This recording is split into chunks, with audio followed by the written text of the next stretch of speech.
जय हिंद दोस्तों। आज के इस वीडियो में जो है कक्षा 12 के विद्यार्थियों के लिए सोशलॉजी यानी समाज शास्त्र के इम्पोर्टेंस ऑब्जेक्टिव क्वेश्चन लेके आए हैं जो परीक्षा दी से बहुत ही इम्पोर्टेंस रहेगा। तो देर न करते बच्चों देखते हैं। पहला क्वेश्चन है कि औद्योगिक क्रांति यानी उद्योग धंधे सर्वप्रथम कहाँ हुई थी। सबसे पहले औद्योगिक क्रांति इंग्लैंड में हुई थी। कहाँ हुई थी? इंग्लैंड में। अगला क्वेश्चन है कि उपनिवेशवाद का संबंध किससे है। तो बच्चों उपनिवेशवाद का जो संबंध है ये पूंजीवाद से संबंधित है। नेक्स्ट क्वेश्चन है कि ग्रामीण समुदाय की प्रमुख विशेषता क्या है। तो ग्रामीण समुदाय की जो प्रमुख विशेषता है वो जो है कृषि आधारित समाज है। क्या है? कृषि आधारित समाज है। सन 1931 ईस्वी में भारतीय जनगणना के अध्यक्ष कौन थे। सन 1931 में जो भारतीय जनगणना हुई थी उसके अध्यक्ष थे J.H. हट्टन थे। कौन थे? J.H. हट्टन। अगला क्वेश्चन बच्चों जो बहुत इंपॉर्टेंट है, 2011 की जनगणना के अनुसार भारत में पुरुष स्त्री का अनुपात कितना है, यानी स्त्री और पुरुष का अनुपात 1944, यानी 1000 पुरुषों पर कितनी महिलाएं हैं? 940 महिलाएं हैं। अगला क्वेश्चन है कि भारत में निर्धनता का प्रमुख कारण क्या है। तो भारत में निर्धनता का प्रमुख कारण जो है रोजपरक शिक्षा का अभाव है। नगरीय समुदाय की प्रमुख विशेषता क्या है। तो नगरीय समुदाय की प्रमुख विशेषता उद्योग एवं व्यापार है। भारत में आधुनिकीकरण की प्रमुख कारक है औद्योगिकरण, नगरीकरण, पश्चिमीकरण, इनमें सभी।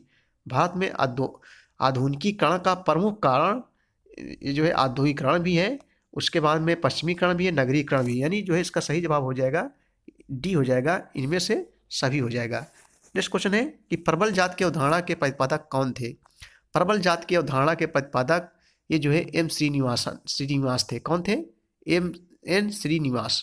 सत्य शोधक समाज के संस्थापक कौन थे? ज्योतिबा फूले। यानी ज्योत जलानी है किसकी? सत्य की ज्योत जलानी है। देखो ट्रिक हो गया। तो ज्योत जलानी है किसकी? सत्य की ज्योत जलानी चाहिए। तो सत्य शोधक समाज के संस्थापक कौन थे? ज्योतिबा फूले थे। बच्चों जो है ग्राम पंचायत का अध्यक्ष कौन होता है। तो ग्राम पंचायत जो अध्यक्ष होता है वो ग्राम प्रधान होता है। और ग्राम प्रधान बनने के लिए कितनी उम्र होनी चाहिए? 21 वर्ष की उम्र होनी चाहिए। भारत में द्वितीय पिछड़ा वर्ग आयोग के अध्यक्ष कौन थे। भारत में दूसरा पिछड़ा वर्ग किसे कहते हैं? ओबीसी को कहते हैं, अदर बैकवर्ड कास्ट। भारत में द्वितीय पिछड़ा वर्ग आयोग के अध्यक्ष कौन थे?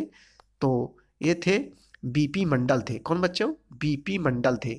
अगला क्वेश्चन है द वेल्थ ऑफ नेशंस पुस्तक किसने लिखी है। द वेल्थ ऑफ नेशंस पुस्तक लिखे हैं एडम स्मिथ। एडम स्मिथ को अर्थशास्त्र का जनक पिता भी कहा जाता है। तो द वेल्थ ऑफ नेशंस पुस्तक किसने लिखी है? एडम स्मिथ ने लिखी है। भारतीय किसान यूनियन के संस्थापक कौन थे बच्चों? भारतीय किसान यूनियन के संस्थापक चौधरी महेंद्र सिंह टिकैत थे। अगला क्वेश्चन है कि सती प्रथा निषेध अधिनियम कब पारित हुआ था। तो सती प्रथा निषेध अधिनियम 1829 ईस्वी में पारित हुआ था। अगला क्वेश्चन है भारत में अन्य पिछड़े वर्गों की प्रमुख समस्या है। अशिक्षा है कि निर्धनता है कि बेरोजगारी, इनमें सभी। तो बच्चों इसका सही जवाब हो जाएगा डी हो जाएगा, इनमें से सभी। यानी भारत में अन्य पिछड़े वर्गों की प्रमुख समस्या निर्धनता भी है, अशिक्षा भी है, बेरोजगारी भी है, इनमें से सभी हो जाएगा। अगला क्वेश्चन है भारत में अस्पृश्यता निरोधक अधिनियम किस वर्ष में पारित हुआ था। भारत में अस्पृश्यता में होता क्या है? अस्पृश्यता में होता है बच्चों छुआछूत, यानी छुआछूत अधिनियम किस वर्ष पारित हुआ था? तो 1955 ईस्वी में। कब हुआ था? 1955 में। अगला क्वेश्चन है क्वेश्चन नंबर 19 है राज्य क्या है। राज्य एक समुदाय है? क्या है? राज्य एक संस्था है बच्चों। इसका सही जवाब हो जाएगा राज्य एक क्या है? राज्य एक संस्था है। अगला क्वेश्चन है जनसंख्या वृद्धि के सिद्धांत से कौन संबंधित है। जनसंख्या वृद्धि के सिद्धांत से माल्थस संबंधित है। कौन? इसका उत्तर हो जाएगा माल्थस। जात का निर्धारण होता है जन्म द्वारा, कर्म द्वारा, व्यवसाय द्वारा, जीवन शैली द्वारा।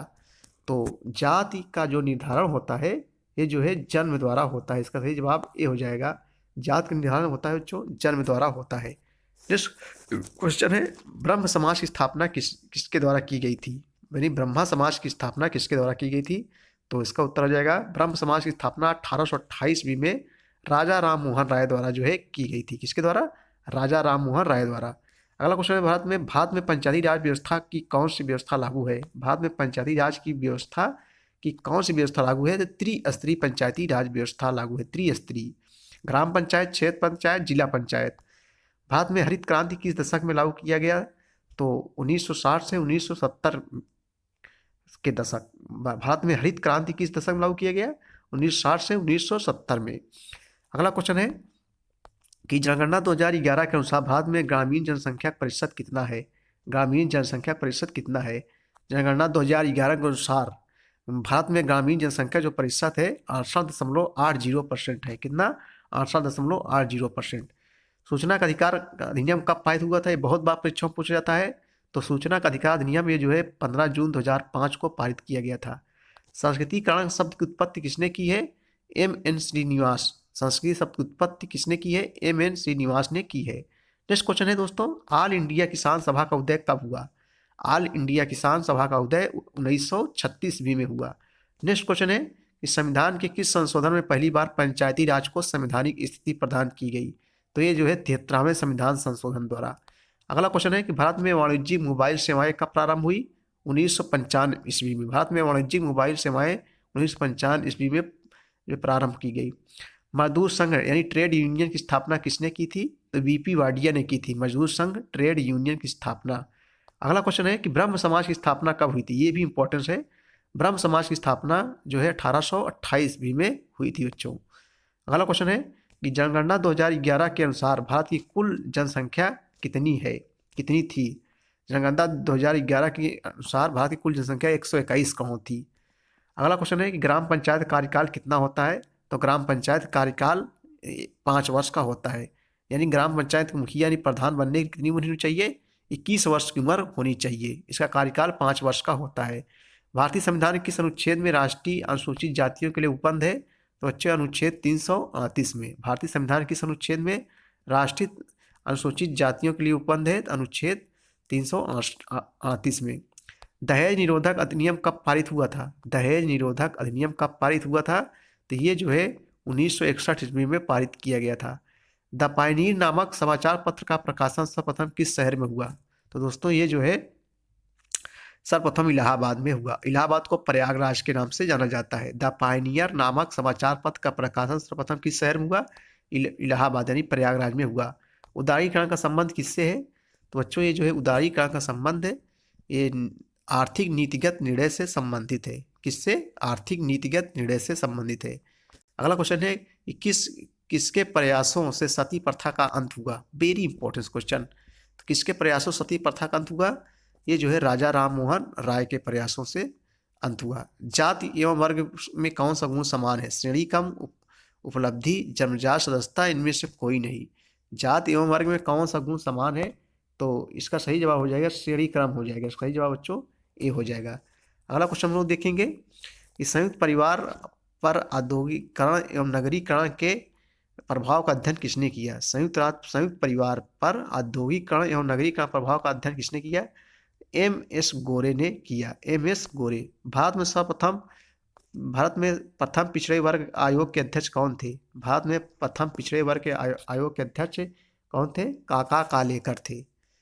ये जो है भारत में पिछड़े वर्ग आयोग के प्रथम अध्यक्ष थे, वर्ग के अध्यक्ष थे। सामाजिक परिवर्तन एक सीधी रेखा में होता है या किस सिद्धांत की अवधारणा है? तो यह जो है रेखी है। सामाजिक परिवर्तन एक सीधी रेखा में होता है या किस सिद्धांत का अवधारणा है? तो जो यह एक रेखी है। तो दोस्तों ये थे इंपॉर्टेंट क्वेश्चन।